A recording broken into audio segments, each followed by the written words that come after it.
भाई यहाँ से जो मैंने एक प्लेन रखा हुआ था, वो प्लेन में से जो इलेक्ट्रिक फील्ड लाइन आ रही थी उसके बीच का जो डिस्टेंस था वो सेम था, तो आपने मान लिया कि भाई उसकी इंटेंसिटी सेम है।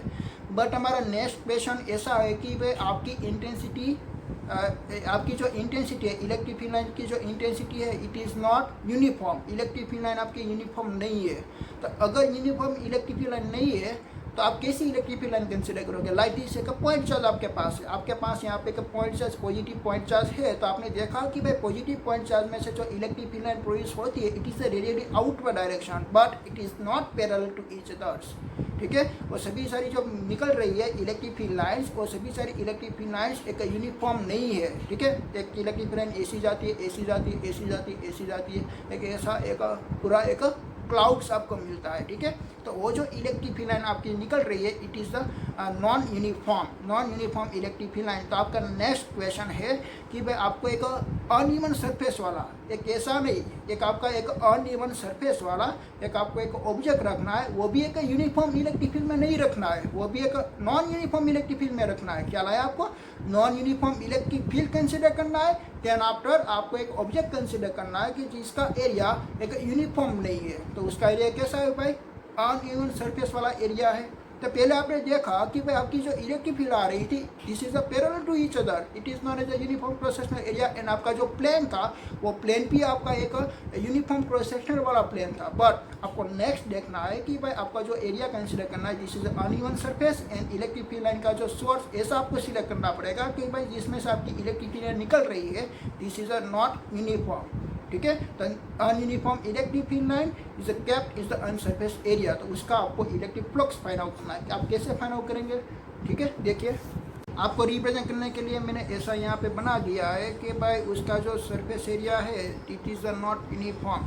ठीक है, तो ऐसा ही मैंने एक अनइवन सरफेस वाला एक ऑब्जेक्ट कंसिडर किया है और मेरे यहाँ पे एक सोर्स चार्ज अवेलेबल है, this is the positive charge. तो इसमें से जो इलेक्ट्रिक फील्ड लाइन प्रोड्यूस होगी, ठीक है, ओके, आपको हम इसका मानना है कि भाई यहाँ से इस लोकेशन से आपकी इलेक्ट्रिक फील्ड लाइन आ रही है। आप देखिए कि भाई आपकी इलेक्ट्रिक फील्ड लाइन ये जो सारे ऑब्जेक्ट है वो सभी सारे ऑब्जेक्ट पे क्या मीन्स के सेम होती है या डिफरेंट होती है। तो आप देख सकते हो कि भाई यहाँ से लेके मैं ए पोर्शन में सिलेक्ट करता हूँ, ए वाला पोर्शन। ठीक है, ओके, तो यहाँ से लेके यहाँ तक का डिस्टेंस मैंने मेजरमेंट किया तो वो आया 10 सेंटीमीटर। वो कितना आया? 10 सेंटीमीटर। ओके, तो यहाँ पे ये सारे पोर्शन पे ये सारे जो पोर्शन दिख रहे हो सभी सारे पोर्शन की आपकी इलेक्ट्रिक फील्ड फाइंड आउट हुई। मीन्स का इलेक्ट्रिक फील्ड लाइन और आपका जो सोर्स और ऑब्जेक्ट के बीच का जो डिस्टेंस फाइंड आउट हुआ वो फाइंड आउट हुआ 10। देन आफ्टर आप ये वाला पोर्शन की बातचीत किया, ये वाला पोर्शन की आपको फाइंड आउट करनी है। ठीक है, तो आप यहाँ से लेके यहाँ तक मेजरमेंट करते हो तो उसकी वैल्यू मीन्स का आप उसका डिस्टेंस फाइंड आउट हुआ 12। तो पहले 10 आ रहा था, अभी 12 आ रहा है। तो उसकी इंटेंसिटी क्या हुई? कम। उसकी इंटेंसिटी ज़्यादा है और उसकी भी इंटेंसिटी क्या होगी? कम। और उसकी भी इंटेंसिटी क्या होगी? कम।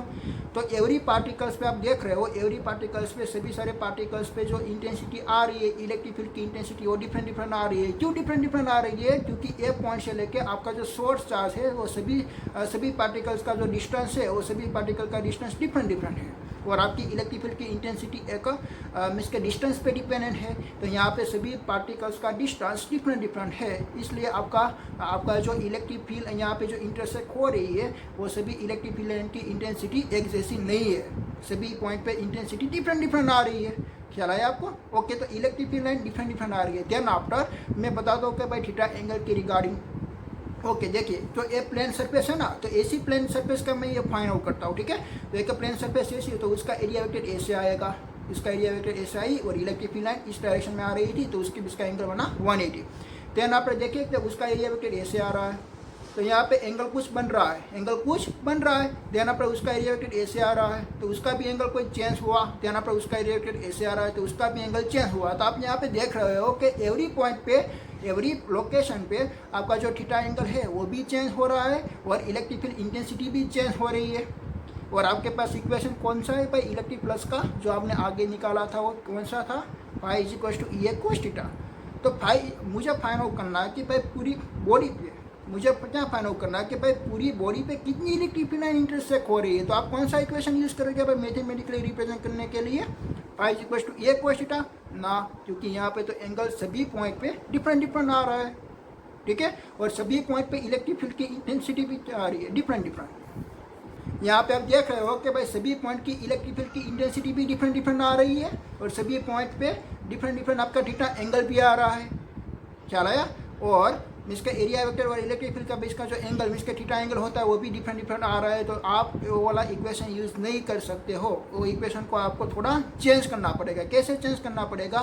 ओके, तो ये जो आपकी पूरी बॉडी है ना, वो ऐसी एक अनइवन सरफेस वाली आपके पास बॉडी है। तो अनइवन सरफेस वाली बॉडी को आपको एक स्मॉल सेगमेंट में आपको कन्वर्ट करना है। इतना भी स्मॉल सेगमेंट ना कीजिए कि भाई उसका नंबर ऑफ पार्ट आप लिखिए तो n पार्टिकल हो जाए। ठीक है, आपको only for small number of part में उसको डिवाइड कर देना है। कैसे स्मॉल और नंबर ऑफ पार्ट्स में? ठीक है, आप देखिए कि भाई ये जो वाला पोर्शन है, ये जो वाला पोर्शन दिख रहे हो ऐसा, इतना सा पोर्शन देख रहे हो, तो इतना पोर्शन से लेके यहाँ तक का मैंने डिस्टेंस आपको कितना बोला था? बाय 10। ठीक है, तो ये सभी सारे लोकेशन पे जितना भी आपका भी सारे लोकेशन पे जितना भी पॉइंट है, वो सभी पॉइंट पे आपकी जो इंटेंसिटी आ रही है वो इतना पोर्शन के रिलेटेड, इतना पोर्शन में सभी पॉइंट की इंटेंसिटी आ रही है। वो कैसे आ रही है? सेम। सभी इंटेंसिटी क्या आ रही है? सेम, क्योंकि इस पॉइंट से लेके इस तक का डिस्टेंस 10, इस पॉइंट से लेके इस पॉइंट तक डिस्टेंस 10, सभी पॉइंट का डिस्टेंस है 10 10। सो दैट इलेक्ट्रिक फील्ड की intensity is remain same for only for this portion. ठीक है, इतना सा पोर्शन के लिए मैं बातचीत कर रहा हूँ। ओके, देन आपको दूसरा क्या चेक करना है कि भाई थीटा एंगल के रिगार्डिंग। ओके, तो ये जो एरिया बन रहा है, तो इस एरिया का नॉर्म एरिया वेक्टर होता है इस डायरेक्शन में। ठीक है, और इलेक्ट्रिक फील्ड लाइन आ रही है इस डायरेक्शन में, तो सभी का जो एंगल बन रहा है 180, यहाँ पे भी 180 180 180 180 180। तो आपको मालूम पड़ा कि भाई ऐसा हमने एरिया डिवाइडेड कर दिया, तो इस पूरे एरिया के लिए हमारा थीटा भी सेम है और इलेक्ट्रिक फील्ड की इंटेंसिटी भी सेम है। तो इस पूरे एरिया के लिए आप इक्वेशन यूज कर सकते हो, phi is equal to E cos theta, और उसका आप फ्लक्स निकाल सकते हो। क्या आया आपको? इस स्मॉल एरिया का ही आपको पूरा बॉडी का आपने नहीं निकाला, स्मॉल एरिया का ही निकाला। ठीक है, ध्यान पर आप क्या करते हो, उस एरिया का आप निकाल लेंगे। कैसे? कि मैंने यहाँ पे एरिया वेक्टर ऐसे रखा। ठीक है, एरिया वेक्टर और इलेक्ट्रिक फील्ड लाइन का आपको एंगल मिला, सपोज के मिला पाए आपको एंगल 60 एंगल मिला, ऐसे आपको 60 एंगल मिला। तो आपने देखा कि भाई ए पॉइंट पे 60 है, ए पॉइंट पे 60 है, ए पॉइंट पे 60 है, सभी सारे पॉइंट पे 60 है।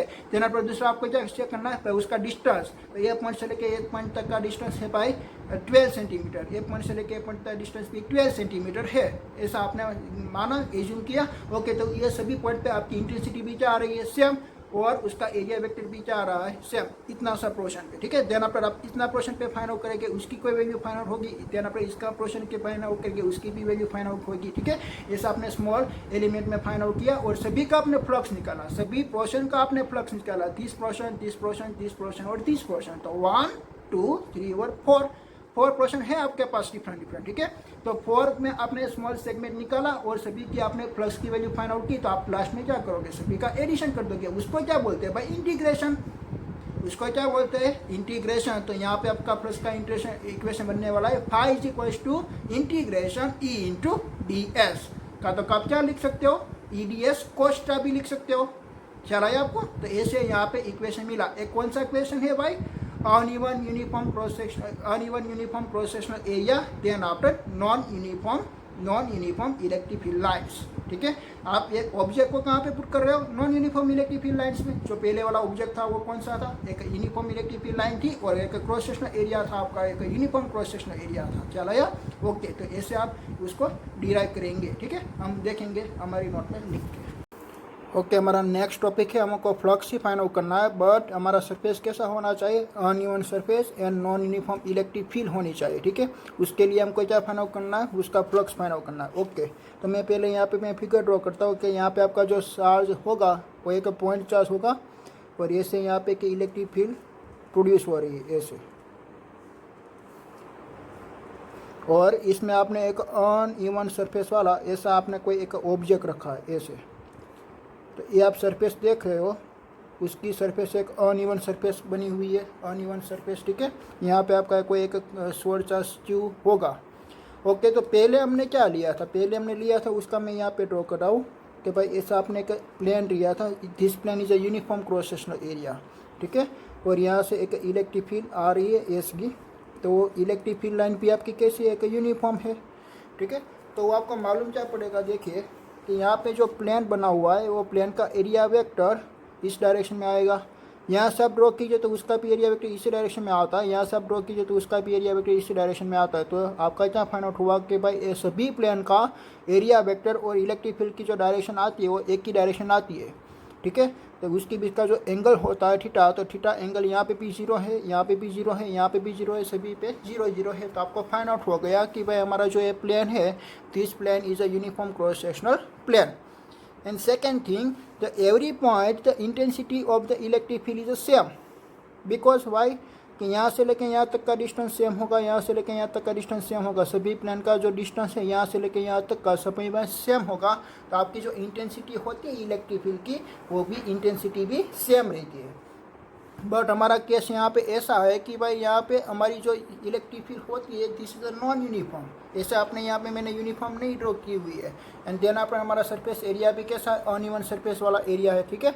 ओके, आप देखिए कि भाई यहाँ से लेके यहाँ तक का डिस्टेंस आर है, तो और यहाँ पे देखिए तो ए डिस्टेंस आपका कम हो गया, यहाँ पे आप देख सकते हो तो ए भी डिस्टेंस आपका कम हो गया, और यहाँ पे देखिए तो सबसे कम हो गया, यहाँ पे पास इंक्रीज, यहाँ पे वापस इंक्रीज हो गया, ठीक है। तो आपकी जो इलेक्ट्रिक फील्ड की इंटेंसिटी होती है वो एवरी पॉइंट पे, एवरी लोकेशन पे डिफरेंट है। एवरी लोकेशन पे आपकी जो प्लेन है तो उसकी जो मीन्स के इंटेंसिटी होती है वो इंटेंसिटी डिफरेंट है, ठीक है। ओके, तो ये सभी इलेक्ट्रिक फील्ड लाइन है। और देन आपको देखना है कि एंगल के बारे में। ओके, तो मैंने यहाँ पे एक ऐसा स्मॉल क्रॉस सेक्शनल एरिया ले लिया। ओके, तो this cross sectional area is suppose के दिस इज ए डी है, ठीक है। ये आपका एरिया ही है, एक लाइन नहीं है, ठीक है, ऐसा आपका एरिया है। ओके, देन आप उसका एरिया वेक्टर होता है दिस नॉर्मल, जैसे मैंने नॉर्मल जो किए इसके भी इसका एंगल फाइंड आउट हुआ थीटा। देन आफ्टर मैं क्या करता हूँ, यहाँ की मैं एरिया वेक्टर में ड्रॉ करता हूँ तो ए से, और उसकी इलेक्ट्रिक फील्ड लाइन ए से फाइंड आउट होगी, तो वो दोनों सेम आ रहा है। देन आफ्टर यहाँ का मैंने एरिया वेक्टर ड्रॉ किया ए से, ठीक है, और यहाँ का मैं एरिया वेक्टर ड्रॉ करता हूँ ए से। एरिया वेक्टर सभी का आपको एक नॉर्मल ड्रॉ करना है, ठीक है। तो ऐसे आपने मैंने ड्रॉ कर दिया, तो सभी का आप जो देख रहे हो थीटा, तो थीटा एंगल आपका चेंज होके जा रहा है, आपका सभी का थीटा एंगल चेंज होके जा रहा है। कि यहाँ पे theta is change and E is also change, so that the flux phi is equals to ये कोस थीटा इक्वेशन नहीं अप्लाई कर सकते, ठीक है। हम ये वाला इक्वेशन नहीं अप्लाई कर सकते। हमको क्या करना पड़ेगा भाई, ये जो हमारी पूरी बॉडी है वो पूरी बॉडी को आपको एक स्मॉल सेगमेंट में डिवाइड करना पड़ेगा, ठीक है। So they divide in the all the body in the small segment and I will consider the small area is D A, small area is D. आपने ऐसा एक स्मॉल एरिया कंसिडर किया कि भाई इस एरिया के लिए यहाँ पे इंटेंसिटी भी क्या है, सेम, इलेक्ट्रिक फील्ड की इंटेंसिटी भी क्या होती है, सेम। एंड देन आपने उसका एंगल भी कितना होता है, सेम। आपने इतना एरिया कंसिडर किया, इतना एरिया आपने कंसिडर किया, तो ओ वाला एरिया पे आपके इलेक्ट्रिक फील्ड की इंटेंसिटी भी सेम होती है। देखो यहाँ पे जैसे यहाँ तक का डिस्टेंस आर है और यहाँ पर पॉइंट का भी डिस्टेंस आर है, यहाँ पॉइंट का भी डिस्टेंस आर है, तो इंटेंसिटी आपकी क्या हो गई, सेम, ठीक है। और एंगल भी आप देखें तो यहाँ पे जो थीटा एंगल था वो सभी के लिए थीटा एंगल ही था। तो आपने इतना स्मॉल एंगल कंसिडर कर दिया और उसको हमने एज्यूम किया कि भाई this small area is a uniform cross sectional area. क्या रहा है आपको, ये जो आपका स्मॉल एरिया है आपने क्या एज्यूम कर लिया कि भाई this small area is a uniform cross sectional area and this all the points the electric field intensity is also same, so that electric field intensity भी आपकी सेम फाइंड आउट हो गई। तो आपने भी दूसरा भी क्या एज्यूम कर लिया कि भाई ये स्मॉल एरिया का, आप एज्यूम नहीं, आप देख ही सकते हो। देखिए यहाँ पे स्मॉल एरिया है, तो स्मॉल एरिया पे इलेक्ट्रिक फील्ड की भी intensity is same and then after area भी is a uniform cross sectional area, ठीक है। तो आपने जो स्मॉल एरिया कंसिडर किया है तो उसका आपका जो फ्लक्स मिलेगा वो फ्लक्स भी कैसा मिलेगा आपको, स्मॉल। तो ऐसा फ्लक्स आपने फाइंड आउट किया डी एफ, ठीक है। तो D F is equal to आपका इक्वेशन क्या आएगा, E into D A cos theta, ऐसा आपका इक्वेशन निकला, E into D A cos theta. ख्याल आया। तो ऐसे आपने यहाँ पे भी एक स्मॉल एरिया कंसिडर किया ऐसा, और उसका एरिया वेक्टर ऐसे है, यहाँ पे इलेक्ट्रिक फील्ड ई है, उसके बीच का एंगल है थीटा।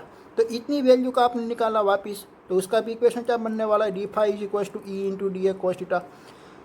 इतना एरिया आपने कंसिडर किया, जो एरिया आपका एक यूनिफॉर्म क्रॉस सेक्शनल एरिया था और वहाँ पे एवरी पॉइंट पे इलेक्ट्रिक फील्ड की इंटेंसिटी भी सेम थी, उसके लिए भी आपने इक्वेशन निकाल दिया कि D phi equal to into D A cos theta. ऐसा आपने सपोज के कितना नंबर ऑफ आपको सेगमेंट पारना है, आपको एक एन नंबर ऑफ सेगमेंट नहीं पारना है, ठीक है। मीन्स के थोड़ा थोड़ा डिस्टेंस लेके आपको नंबर ऑफ मीन्स के कोई एक पाड़ोगे मीन्स के 10 डिवीज़न करो या 15 डिवीज़न कर दो, ठीक है। ऐसा आपने डिवीज़न कर दिया और पूरे का अपना फ्लक्स निकाल दिया, देन अपना आप क्या करने वाले हो, सभी फ्लक्स को आप एडिशन कर दोगे, ठीक है। तो उसको क्या बोलते हैं, इंटीग्रेशन। तो बोथ साइड हमको क्या कर देना है, इंटीग्रेशन, बोथ साइड हम कर देंगे इंटीग्रेशन। तो हमारा इक्वेशन बन जाएगा, वो हमारा इक्वेशन फाइंड आउट हुआ कि भाई d5 फ्लक्स का पूरा हम इंटीग्रेशन करेंगे तो हमको फाइंड आउट होगा टोटल फ्लक्स 5। तो 5 इज इक्वल टू हम लिख सकते हैं कि भाई integration E into D A cos theta भी लिख सकते हो और सरफेस एरिया के लिए डी एस कोस थीटा भी लिख सकते हो, कोई भी आप क्वांटिटी लिख सकते हो, ठीक है। तो जो D S cos theta find out हुई है, दिस इज अ मैग्नीट्यूड, बस आपको वेक्टर क्वांटिटी में लिखना है तो आप ऐसे भी लिख सकते हो ई इंटू डी एस, ठीक है। ओके, तो ऐसा आपका इक्वेशन फाइंड आउट हुआ। एक किसके लिए इक्वेशन आया है, uneven surface and non uniform electric field के रिगार्डिंग, ठीक है। Uneven surface and non uniform electric field के रिगार्डिंग वो इक्वेशन आया है। आपको मालूम पड़ा ना ऐसे इक्वेशन आपने क्यों निकाला, क्योंकि एवरी लोकेशन पे हमारी जो इलेक्ट्रिक फील्ड थी उसकी इंटेंसिटी और हमारा जो एंगल था वो एंगल हमारा चेंज हो रहा था। बट आपने क्या कंसिडर किया, at the very small segment this area is a uniform cross sectional area and that every the points the intensity of the electric field is a same, so that we applicable so for these equations the phi is equals to E cos theta, but this flux is a very small because this area is very small, so that flux is a d phi is equals to E into d cos theta. Then after every the location, every the segment is a find out the d phi and last में आपको क्या करना है कि भाई सभी का addition कर देना, it is known as a integrations, ठीक है। तो ऐसे आपने एक अनइवन सरफेस के लिए फाइंड आउट कर लिया। देन आफ्टर आपको देखना है कि भाई सेकेंड अभी भी आपको एक फ्लक्स का न्यू इक्वेशन फाइंड आउट करनी है, वो फाइंड आउट करनी है एक क्लोज सरफेस के रिगार्डिंग। ओके, हमने आगे जो दो ऑब्जेक्ट के रिगार्डिंग हमने बात की कि भाई पहले हमने कंसीडर किया एक इलेक्ट्रिक फ्लक्स की क्वांटिटी फाइंड आउट की, ठीक है। वो इलेक्ट्रिक फ्लक्स की क्वांटिटी फाइंड आउट हुई कि भाई phi is equal to E into A, this is a scalar quantity. Only for आपको काउंट करना है कि भाई number of the electric field lines, it is known as the electric flux. Okay, then after second आपने एक case consider किया कि भाई आपने एक यूनिफॉर्म क्रॉस सेक्शनल एरिया भी कंसीडर किया, ऐसा एक uniform cross sectional area, this cross sectional area is capped in the uniform electric field lines, ठीक है। आपने यूनिफॉर्म इलेक्ट्रिक फील्ड लाइन में उसको कैप किया, यहाँ पर उसने आपका इलेक्ट्रिक फ्लक्स फाइंड आउट किया, this electric flux is phi is equal to E cos theta find out हुआ। देन पर आपने दूसरा केस कंसीडर किया, ये दूसरा केस में था कि भाई अनइवन सरफेस एरिया आपने ऐसा कंसीडर किया। देन आप यहाँ पे एक यूनिफॉर्म इलेक्ट्रिक फील्ड लाइन नहीं आपने कंसीडर की, बट आपने कंसीडर की is non uniform electric field lines on every point the locations is the theta angle is different and the electric field line intensity is every point location is different, so that your equation electric flux phi is equal to integration E into D S. Okay, next electric flux आपको find out करनी है एक close surface के regarding, ठीक है। पहले तक आपने फाइंड आउट की थी भाई एक यूनिफॉर्म क्रॉस सेक्शनल एरिया की, देन आप एक अनइवन सरफेस एरिया की। अब आपको फाइंड आउट करने के भाई अगर आपके पास एक क्लोज सरफेस एरिया कंसीडर हुआ है, आपके पास ऐसा ऑब्जेक्ट है कि भाई उसके पास एक क्लोज सरफेस एरिया अवेलेबल है। क्लोज सरफेस एरिया हम किसको बोलते हैं, लाइक दिस हमारे पास एक फुटबॉल का बॉल, ठीक है। तो उसकी जो सरफेस है ना, वो उसकी सरफेस कैसी होती है भाई, कर्व सरफेस होती है। उसकी सरफेस कैसी होती है, कर्व सरफेस होती है, ख्याल आया। और वह एक क्लोज सरफेस होती है। और क्या होती है क्लोज सरफेस, ये पॉइंट से लेकर हमने स्टार्ट किया और यहाँ पे वापस हम यहाँ पे आ गए। इस सरफेस को हम क्या बोलेंगे भाई, this is a close surface, ठीक है। देन आप सेकंड क्लोज सरफेस कंसिडर कर सकते हो भाई क्यूब, ठीक है। तो क्यूब के पास कितनी सरफेस होती है, 6, 1, 2, 3, 4, 5 एंड 6, ठीक है। ओके, तो 6 यहाँ पे एक डिफरेंट सरफेस है, तो इसका फ्लक्स इजीली फाइंड आउट कर सकते हो, ठीक है। तो इसका आपको फ्लक्स फाइंड आउट करना है। ओके, हम देखते हैं कि भाई इलेक्ट्रिक फ्लक्स आप क्लोज सरफेस का कैसे फाइंड आउट करते हो। ओके, आपको एज्यूम करना पड़ेगा कि भाई यहाँ से हमारे पास एक बड़ी एक लंबी सी क्या है भाई, एक होल है और एक होल हमारी एक मेटल की बनी हुई है और इसमें सभी सारे पॉजिटिव चार्ज एक इक्वी डिस्टेंस पे डिस्ट्रीब्यूशन हुए हैं और इक्विडेशन से डिस्ट्रीब्यूशन हुए हैं। तो यहाँ से लेके यहाँ तक तो सभी सारी इलेक्ट्रिक फील्ड लाइन हमको मिल रही है, एक पैरेलल टू ईच अदर ऐसी हमको इलेक्ट्रिक फील्ड लाइन मिल रही है, ठीक है। ओके, देन आफ्टर मेरे पास ऐसा एक क्लोज सरफेस अवेलेबल है, मैं उसको यहाँ पे मैं पुट करता हूँ, ठीक है। ओके, तो आपको फाइंड आउट करना है कि भाई क्लोज सरफेस के लिए क्या फाइंड आउट करना है, इलेक्ट्रिक फ्लक्स। ओके, देखिए कि भाई ए सरफेस के पास पहले तो आपको काउंट करना पड़ेगा भाई कितनी सरफेस है। ए कैसा है कि भाई एक क्यूब जैसा है, ठीक है। ए कैसा है भाई, एक क्यूब जैसा है। देखिए कि उसकी एक फर्स्ट सरफेस फाइंड आउट हुई 1 2 3 4 5 एंड 6। ओके, तो आपको फ्लक्स भी कितना फाइंड आउट करना पड़ेगा 6, आपको फ्लक्स भी कितना फाइंड आउट करना पड़ेगा 6 फाइंड आउट करना पड़ेगा, ठीक है। और ऐसे मेरे पास एक दूसरी एक ऑब्जेक्ट अवेलेबल है, वो आपको एज्यूम करना पड़ेगा कि मेरे पास एक सिलेंडर अवेलेबल है, एक मेरे पास ऐसा एक सिलेंडर अवेलेबल है। तो सिलेंडर के पास कितनी सरफेस होती है 3 सरफेस होती है। This is a one plane, this is a second plane, this is a curve plane, ठीक है। तो आपके पास कितनी सरफेस आई 3 और इसके पास कितनी सरफेस आई 6। तो मेरे पास अभी ए अवेलेबल है, तो हम उसका फ्लक्स फाइंड आउट करते हैं। देखिए कि भाई इलेक्ट्रिक फील्ड की डायरेक्शन ऐसी है, इसके एक पॉजिटिव एक्स एक्सिस की डायरेक्शन में है, this is the positive x axis, ठीक है। ओके, मैं पहले फाइंड आउट करता हूँ कि भाई इस सरफेस के लिए ये जो M20 लिखा है इस सरफेस के लिए मैं फाइंड आउट करता हूँ, ठीक है। ओके, देखिए तो इलेक्ट्रिक फील्ड की डायरेक्शन ऐसी है और उसका एरिया वेक्टर आप कैसे फाइंड आउट करेंगे। What is the area vector is a normal to the plane surface, is a normal to the plane surface. तो मेरे पास एक नॉर्मल हो तो एक प्लेन सरफेस अवेलेबल है, this vector is known as a area vector. Area vector यहाँ पे और उसका इलेक्ट्रिक फील्ड ऐसे, तो उसकी भी इसका एंगल कितना बना, इसकी भी इसका एंगल बना भाई कितना बना 90 डिग्री। तो 90 डिग्री बनेगा तो वो जो सरफेस एरिया है तो वहाँ पे इलेक्ट्रिक फील्ड लाइन कितनी लिंक हुई, यहाँ पे इलेक्ट्रिक फील्ड लाइन कितनी लिंक हुई 0। क्यों 0, क्योंकि उसकी भी इसका एंगल कितना बन रहा है भाई 90 डिग्री। और ऐसे भी आप देख रहे हो कि ये जो वाली प्लेन है तो ये प्लेन में कोई भी इलेक्ट्रिक फील्ड लाइन इंटरसेक्ट नहीं हो रही है, ख्याल आया। और आप देख भी सकते हो कि ओनली फॉर ए जो प्लेन है तो वो प्लेन पे ही आपको इलेक्ट्रिक फील्ड लाइन इंटरसेक्ट हो रही है, ऐसे ऐसे, ख्याल आया आपको। ओके, तो ए प्लेन का इसके इलेक्ट्रिक फील्ड लाइन इंटरसेक्ट नहीं हो रही थी, इसलिए उसका फ्लक्स फाइंड आउट हुआ है 0। ओके, देन आप हम एक का फ्लक्स फाइंड आउट हो गया, हम दूसरी सरफेस का फाइंड आउट करते हैं ए सरफेस का। आप एरिया वेक्टर में इसके ए से बना लोगे, ए से इलेक्ट्रिक फील्ड लाइन आपकी ऐसी जा रही तो कितना एंगल बन रहा है 90 डिग्री। तो यहाँ पे भी फ्लक्स आपका कितना आएगा 0, ऑब्वियसली 0 आएगा क्योंकि ए प्लेन पे तो कोई इलेक्ट्रिक फील्ड लाइन इंटरसेक्ट नहीं हो रही है, ठीक है। ध्यान पर ए सरफेस पे। ओके, तो ए सरफेस पे देखिए कि भाई इलेक्ट्रिक फील्ड लाइन भी डायरेक्शन में जा रही है और आपका एरिया वेक्टर भी इस डायरेक्शन में जा रहा है। तो यहाँ पे आपका फ्लक्स फाइंड आउट होगा, यहाँ पे आपका फ्लक्स फाइंड आउट होगा, ठीक है। ओके, तो यहाँ पे आपका फ्लक्स फाइंड आउट होगा और यहाँ पे आपका फ्लक्स फाइंड आउट होगा। देखिए इसी डायरेक्शन में, तो इलेक्ट्रिक फील्ड इस डायरेक्शन में जा रही है और यहाँ पे फ्लक्स कितना आया, यहाँ पे फ्लक्स कितना आया नेगेटिव। क्यों नेगेटिव, क्योंकि उसकी भी इसका एंगल कितना बन रहा है 180। तो cos 180 इज इक्वल टू -1। और इस डायरेक्शन का आप कैसे देखिए तो वो क्या एंगल बनाएगी 90 डिग्री बनाती है। तो 90 डिग्री बनाती है तो इस प्लेन का भी कितना आएगा 0। ओके, देन आफ्टर एक प्लेन हमारा बचा ऐसे। ओके, तो इस डायरेक्शन इस area vector, then after electric field this, so that between two angle is 90 degree, so that electric flux is again कैसा आया आपका 0। ओके, तो इस प्लेन का भी इलेक्ट्रिक फ्लक्स कितना फाइंड आउट हुआ 0, इस प्लेन का भी 0, इस प्लेन का भी 0, इस प्लेन का भी 0, 4 प्लेन का तो 0 0 आंसर आया। देन आफ्टर एक फ्लक्स कितना फाइंड आउट हुआ, एक flux this is a positive flux क्योंकि उसकी भी इसका जो एंगल आ रहा है this is a 0 angle, so that cos 0 is equal to 1 and cos 180 is equal to minus. But दोनों की वैल्यू तो क्या आएगी सेम, दोनों की वैल्यू क्या आती है सेम, ठीक है। तो टोटल फ्लक्स कितना फाइंड आउट हुआ 0। ख्याल आया आपको। तो हमारा जो टोटल फ्लक्स फाइंड आउट हो रहा है, हम बाहर से एक इलेक्ट्रिक फील्ड लाइन में इंटरसेक्ट कर रहे हैं तो उसका जो टोटल फ्लक्स आता है क्लोज सरफेस के लिए, क्लोज सरफेस के लिए जो उसका जो टोटल फ्लक्स आता है वो कितना आ रहा है 0, ठीक है। तो हमारी एक क्लोज सरफेस बन गई ना 6। ओके, तो आपका जो इक्वेशन में आपको थोड़ा मॉडिफाई करना है, वो मॉडिफाई क्या करना है कि आपने पहले इंटीग्रल ऐसे ही लगाया था, बट आपको क्या लगाना अभी क्लोज इंटीग्रेशन। इसके इंटीग्रेशन का सिंबल ड्रॉ करके आपको एक सर्कल ड्रॉ करना है, उसका मीनिंग क्या होता है क्लोज इंटीग्रेशन। आप क्या कर रहे हो, एक उसका क्लोज इंटीग्रेशन कर रहे हो, ऐसे आप जो इंटीग्रेशन कर रहे हो क्लोज इंटीग्रेशन, ख्याल आया। तो हम उसका बोलेंगे भाई क्लोज इंटीग्रेशन। तो प्लस का इक्वेशन क्या निकला phi E is equal to close integration E into D S का। तो आप लिख सकते हो कि close integration E D S cos theta. चला है आपको, ऐसे आपको एक क्लोज सरफेस का फाइंड आउट होगा। एक क्यूब है, आप सिलेंडर के लिए भी फाइंड आउट कर सकते हो। सिलेंडर के लिए आपकी 3 सरफेस होगी, तो 3 बार आपको क्या करना है फ्लक्स फाइंड आउट करना है और 3 बार करके आपको एडिशन कर देना है। It is known as a close integration of the E into D S. चला है। और वैसे आपके पास एक स्फेरिकल कर्व सरफेस है, तो स्फेरिकल कर्व सरफेस के पास एक ही सरफेस होती है, ठीक है। तो वो एक ही सरफेस के लिए आप फाइंड आउट कर सकते हो, ठीक है। तो वैसे डिफरेंट ऑब्जेक्ट के लिए आप इलेक्ट्रिक फ्लक्स फाइंड आउट कर सकते हो।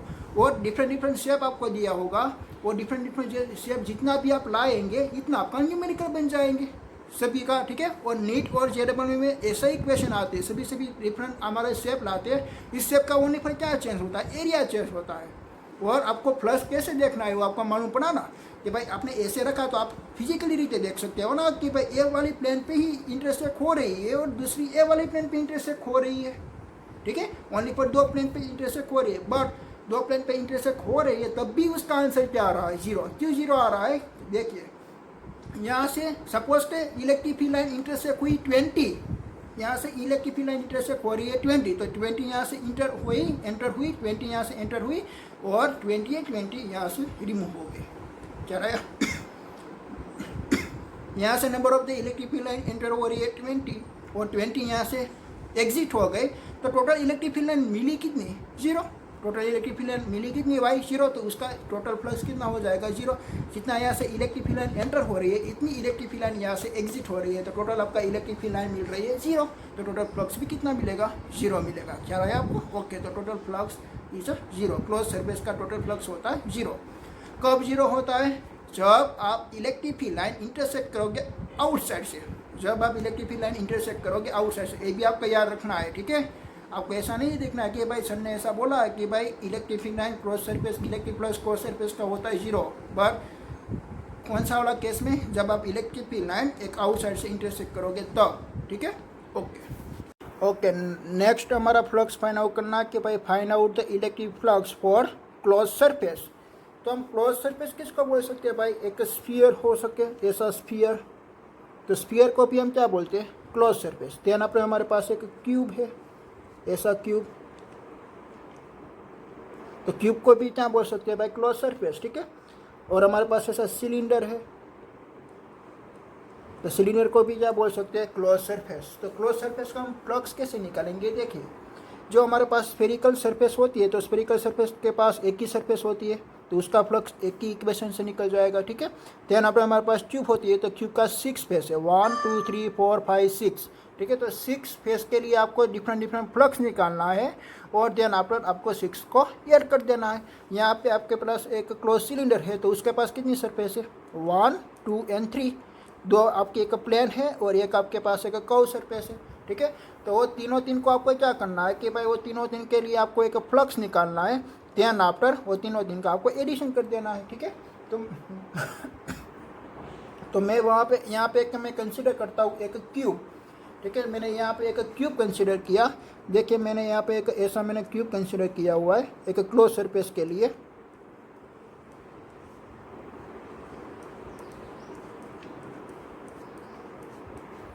This is a cube, this is a close surface, ठीक है। तो एक क्लोज सरफेस को मैं कैप करता हूँ एक यूनिफॉर्म इलेक्ट्रिक फील्ड में, तो यहाँ से कैसी यूनिफॉर्म इलेक्ट्रिक फील्ड जा रही है, AC. This is the electric field E. जो एक क्यूब है ना, एक स्क्वायर क्यूब मैंने कंसिडर किया हुआ है कि भाई उसकी भी लेंथ ए है, ए भी हमारी लेंथ ए है और ए भी हमारी ए है, ठीक है, ओके। पर हमारी जो 6 सरफेस हमारे को बन रही है 1 2 3 4 5 एंड 6, ओके। तो आपको एक 6 इक्वेशन निकालना पड़ेगा, ठीक है। फ्लक्स का आपको क्या निकालना पड़ेगा, डिफरेंट फेस के लिए 6 इक्वेशन आपको निकालना पड़ेगा। देखिए यहाँ पे, तो मैं पहले इस वाली सरफेस में कंसिडर करता हूँ, तो ये हमारा प्लेन ऐसा है, तो उस प्लेन का एरिया वेक्टर किस डायरेक्शन में होगा, इस डायरेक्शन में, this area vector and electric field is also this direction, so that angle between the electric field and area vector the theta is equal to 0। तो यहाँ पे theta is equal to 0 find out हुआ है, तो उसका जो flux आपको मिलने वाला है वो फ्लक्स कैसा मिलने वाला है, आपको भी मालूम हो गया होगा कि भाई ये cos 0, तो आपको फ्लक्स मिलने वाला है मैक्सिमम। तो यहाँ पे आपको फ्लक्स मिला मैक्सिमम, कैसा फ्लक्स मिला आपको, पॉजिटिव ना, तो मैं यहाँ पे पॉजिटिव प्लस लिख देता हूँ, ठीक है।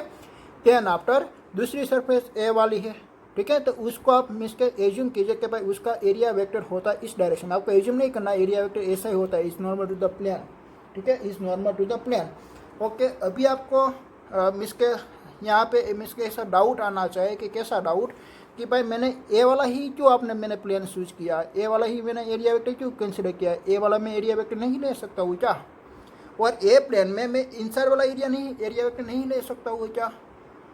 आपको ओबियसली याद रखना है कि भाई आप जहाँ से देख रहे हो, आप यहाँ से देख रहे हो, सपोज के आप यहाँ से ऑब्जर्वेशन कर रहे हो, तो आपको एक प्लेन ए नज़र आएगा, तो आपको एरिया वेक्टर ए कंसिडर करना है, ठीक है।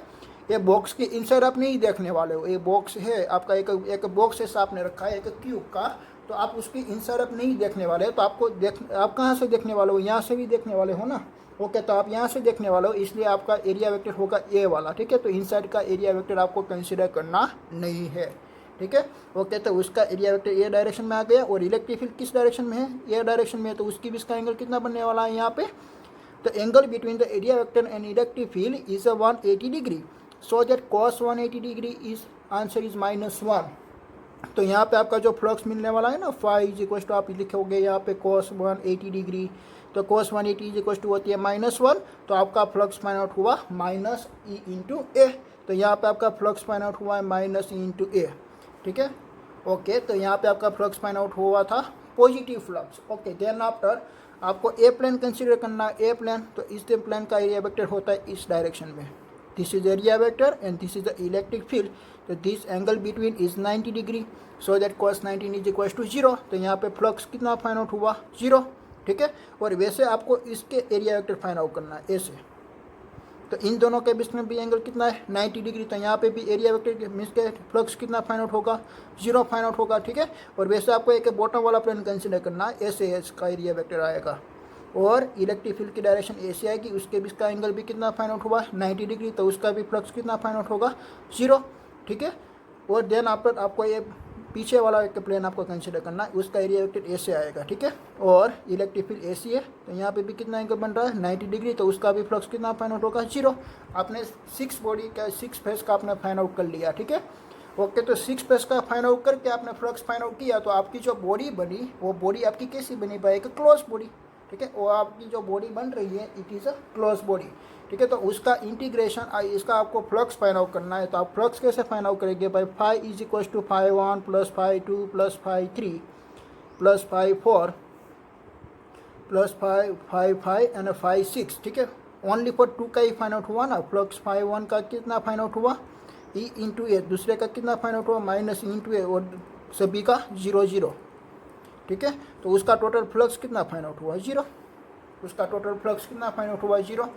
ऐसा क्यों भाई, यहाँ पे तो इलेक्ट्रिक फील्ड लाइन लिंक हो रही है, यहाँ पे आपने देखा कि भाई उसका टोटल फ्लक्स आ रहा है 0, क्यों 0 आया, यहाँ पे तो भाई इलेक्ट्रिक फील्ड लाइन लिंक हो रही है ना, आप यहाँ पे देख रहे हो, तो भाई इस प्लेन के लिए आप देख रहे हो, तो सभी इलेक्ट्रिक फील्ड लाइन यहाँ पे लिंक हो रही है, यहाँ पे भी इलेक्ट्रिक फील्ड लाइन लिंक हो रही है, तो आपका एरिया मीन्स का टोटल फ्लक्स क्यों 0 आ रहा है, यहाँ पे इलेक्ट्रिक फील्ड लाइन तो लिंक हो रही है, बट आप देखिए कि भाई आपका जो सोर्स चार्ज है, आपका जो मीन्स के यहाँ पे एक ऐसी कोई एक प्लेट होगी, तो प्लेट में से सभी इलेक्ट्रिक फील्ड लाइन एक पैरेलल आ रही है।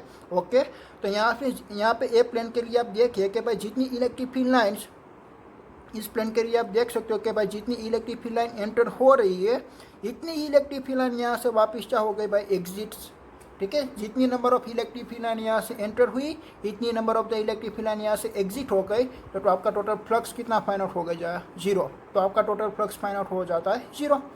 चला है आपको, तो कब हमारा टोटल फ्लक्स फाइंड आउट नहीं होगा।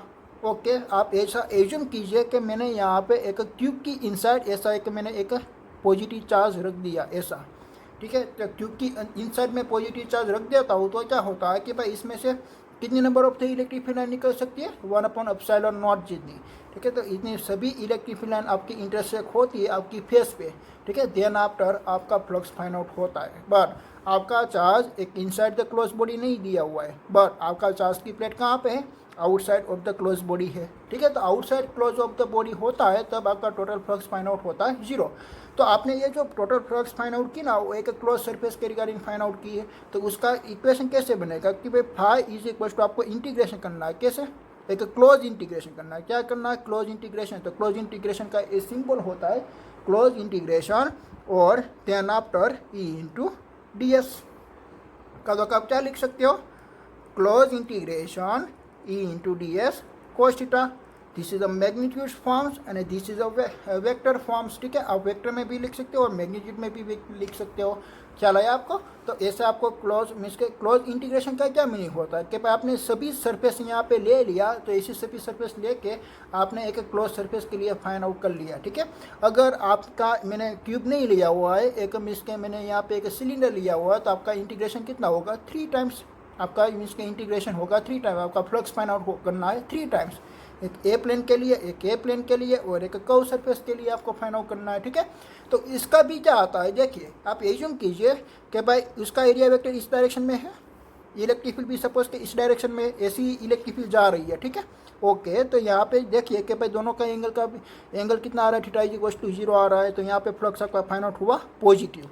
ओके, ऐसे आप यहाँ पे देखें तो उसका एरिया वेक्टर इस डायरेक्शन में आएगा, इलेक्ट्रिक फील्ड इस डायरेक्शन में जा रही, तो उसकी भी इसका जो एंगल आ रहा है वो 180 आ रहा है, तो उसका फ्लक्स कितना फाइंड आउट होगा, -E × A, ठीक है। तो यहाँ पर हमारी बची है कर्व सरफेस, तो कर्व सरफेस का एरिया वेक्टर होता है ऐसे, इलेक्ट्रिक फील्ड आ रही है ऐसी, तो उसकी भी इसका एंगल कितना फाइंड आउट हुआ 90 डिग्री, ठीक है। तो यहाँ पे फ्लक्स कितना आएगा 0, तो टोटल फ्लक्स आप देखिए ये बाई E × A और -E × A, तो उसका भी कितना फाइंड आउट हुआ 0, इसका भी कितना फाइंड आउट हो जाएगा 0 फाइंड आउट हो जाएगा, ख्याल आया।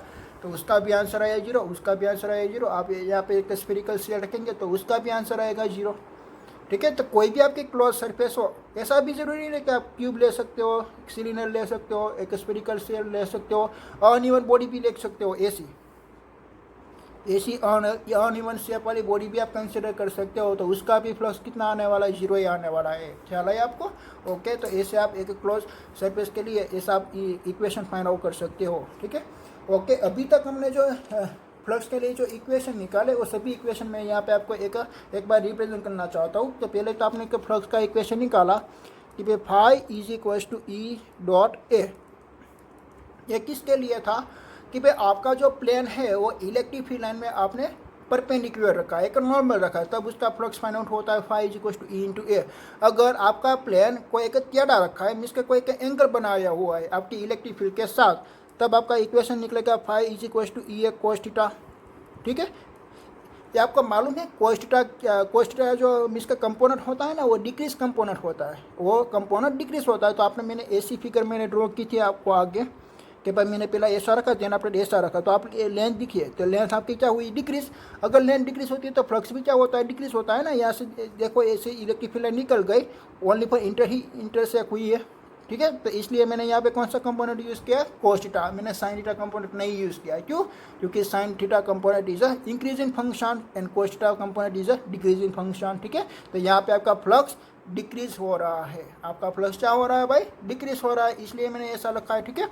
Okay, then after uneven surface के लिए फ्लक्स कैसे निकालेंगे भाई, इंटीग्रेशन कर देंगे E × एरिया का तो आप उसको ऐसे भी लिख सकते हो E × DS cos थीटा, ठीक है। देन आप क्लोज सरफेस के लिए आपको एक क्लोज इंटीग्रेशन करना है, क्लोज इंटीग्रेशन आप लिख सकते हो EDS cos थीटा का तो आप लिख सकते हो E × DA।